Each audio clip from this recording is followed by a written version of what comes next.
Okay, so I can see Matt from behind the gloves has his hand raised. So Matt, do you want to kick things off, please? Yeah, well, thanks for that, Dan. Hi, Lawrence. How's things? How's it going? Yeah, everything's good. Thanks for asking. No problem. What's your preparation been like in the build-up to this fight, the biggest fight of your career? Everything gone to plan, ticked all the boxes, ready to go fight night? I think it's the same as usual. You know, like nothing's really changed. I've hit a couple PBs, been a bit less in some aspects. It just is where it is. Do you know what I mean? It's just another training camp. Like I don't put too much stock in this, 10, 12 weeks. I think it's the camp before that, the fight before that. So I feel in a good place. You're 15 fights in, 12 knockouts. Do you believe on fight night you'll be able to get him out of there? Have you got the power to walk in there and just breeze through him? How do you see it happening? I mean, I don't know about just walking there and breeze through him because it's a trained fighter, but I definitely have the power to stop him. It might not be one shot he's gone, but definitely an accumulation like within any 20-second burst. Like I believe I have the power to hurt him properly. Do you believe, looking at his record, although I've heard a lot of people saying you're heavily favoured in this fight, but he's only lost to the likes of Bradis and Usyk. Do you think in some aspects that the casual fans maybe are overlooking the danger he poses in this fight? Yeah, but to be honest, as long as me and my team aren't overlooking it, do you know what I mean? That's all that matters. He is very good. He's been two-time world champion for a reason. Hopefully I don't find out why. And I make it a comfortable night for me and everyone watching that's supporting me. What's next? You don't overlook anyone. You made that quite clear. But providing you do get the victory, are you looking to unify and go on to face the likes of Marius Bradis and unify the titles, or are you wanting to maybe step up further and test yourself at heavyweight? What's the plan? It's all just up in the air, really. It all depends on Saturday. If I go in there and breeze through him, I might.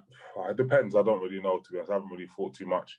So Shane and that wants me to do a bit more at cruiserweight and then move up. So that's probably what would be the case. But we just don't know. It depends what happens after I win and how everything's looking.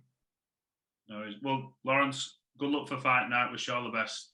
Thank you so much. Thanks, Matt. If we go to Joe from Seconds Out next, please. Hi, Lawrence. How's it going? It's going well, thanks. Cool. So I spoke to you in December before the fight was originally scheduled for, obviously. And you were mentioning how you're not the type of guy to get emotional, get soppy when people say, this is your time. But when you saw the video of former cruiserweights, world champions, wishing you luck, showing their belief, how did that make you feel?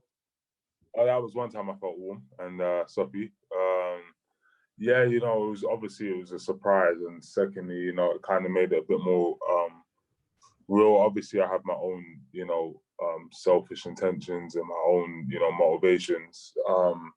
But it was good to kind of see like how I'll be carrying the torch on for those great champions that came before me. So it did add another layer. I wish I saw it a few weeks earlier. They would have trained even harder. I don't know, but it was good to see.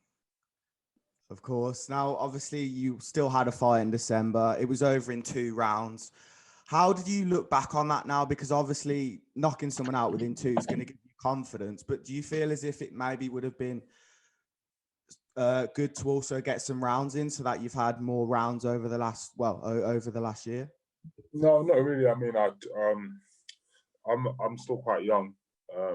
So I feel like for me, like time at the ring isn't that big a deal because I do a lot of sparring. So for me, I usually spar myself into like sharpness and fitness, and I've done a lot of 12 rounders this particular camp. With no time I've sparred, there's been less than 3 or 4. It's been 4 guys every time. So I'm definitely in great shape. That's one thing I always know about myself. Like I've got professional testing. Just all round, I feel really confident with the round. So for me, like doing more rounds of fighting doesn't actual competitive fighting, it's not going to do nothing for me. I'd prefer to get all my fights done for the rest of my career in the first 2 rounds, but obviously it doesn't always work like that. And lastly, can we get an exclusive answer on whether TKO will be your ring walk? I'm pretty sure it's just hit 200K, so it's only right. Is it 200? Yeah. I need to go check it. Will it? I don't know. It depends. Obviously, it's got a little bit of explicit language in it, so we have to negotiate with the team, see what we can do. But regardless, you know what I mean. It's whatever is going to get me pumped before I go in and do what I have to do. I'm all right with. If we go to Ames next, please. Ames here for Boxing News TV. Pleasure to meet you, Lawrence. How are you? Thank you. Good, thanks. Yeah. Good to hear. Good to hear. Lawrence, last time around, the fight was scheduled. It didn't happen because of COVID. Is everything clear now? Is the fight on? Oh, we find out tomorrow. Obviously, after we all get our test done, but it seems like it will be calm. Hopefully, it goes ahead. Lawrence, I just wanted to quickly hone on probably what is the biggest criticism about. So I'll say that again. I just wanted to quickly hone in on the biggest criticism as you as a fighter, in that your fights aren't the most entertaining to watch on what is going to be the biggest stage of your career. Is there any want for you to shed that tag of not being an entertaining fighter? Yes, quite simply. Yeah, I'll be honest.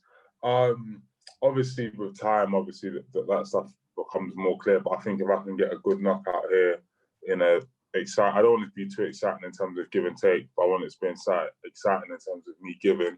I think it will be difficult with the run of form that I've had. I think I've had like four sole knockouts in a row. I can't remember how many I'm winning a world title by knockout.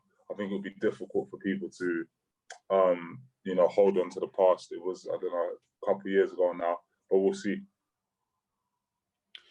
People have talked to you about the psychological side of it. Interestingly enough, Glowacki said in an interview that he did, his criticism of you was that you'd not been in difficult times in your experience in your career. You don't know what it's like. The psyche, the mental side of it will be key, and he thinks he has that edge over you. What's your response to those comments by Glowacki?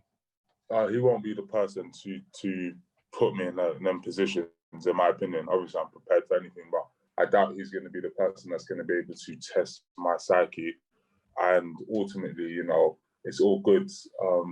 That kind of, when you've been stopped or dropped X amount of times, do you have to say that kind of thing to make yourself feel better about it? But ultimately, the reality is physics. So when I hit him with, my shots, if I'm able to land, he's going to, have all the psyche he wants, but I'll take, the one that he has and make it, the reality very different. In what's going to be obviously your first world title fight, have you sought advice or been given advice from those who have been there and done it in their career, like the likes of AJ? Have they given you any specific advice? There's nothing specific. Obviously, I've got well wishers and people telling me to just go and enjoy myself. But ultimately, everyone's different, and the type of person I am, I'm quite sure. Do you know what I'm saying, of what I have to do, and I just aim to be able to go out there and execute. And as Joe was talking about, you dropped a track called TKO. This time, the bubble, it's a very weird time. You got a lot of downtime. Will you use this time to write new tracks and get inspiration to write new lyrics? No, I think after I win the fight, then obviously the energy will be different. Do you know what I'm saying? So I think I'll be a better time. As for now, I'm just going to play PlayStation, FIFA, Call of Duty, and just chill out, eat food, and mentally prepare to fight. All the best, Lawrence. Thank you. Thank you.